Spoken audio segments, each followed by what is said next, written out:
Bobby Ray Parks Jr. kasama sa mga inalis na player ng Osaka sa Japan B-League. Ang daming nagtatanong saan nga ba ang kanyang next destination.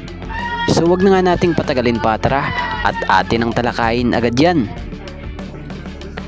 So matapos ang 2 season ni Bobby Ray Parks Jr. sa team ng Osaka Evesa sa Japan B-League ng paglalaro, so tuluyan na nga po siyang inalis ng nasabing koponan, kung saan ini-announce nga po ito ng nasabing koponan sa kanilang IG post after mag-expire ng kanyang kontrata.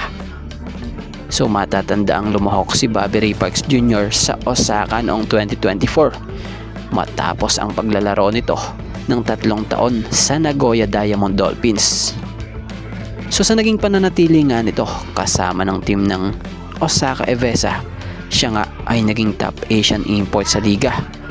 Kaya naman nagkaroon siya ng spots the Asia All-Stars team at nakapanalo ng the Asian Player of the Year award.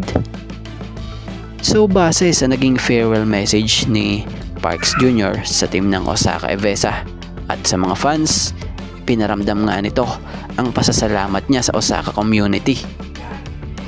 So sa ngayon, kasalukuyan ngang wala pang announcement ang kampo ni Bobby Ray Parks Jr. kung saan ang susunod na paglalaroan nito. So matatandaan namang bago ito napadpad sa Japan, ilan sa mga naging pinaglaruan ni Bobby Ray Parks Jr. sa Pilipinas ay yung San Miguel Alab Pilipinas sa Asian Basketball League.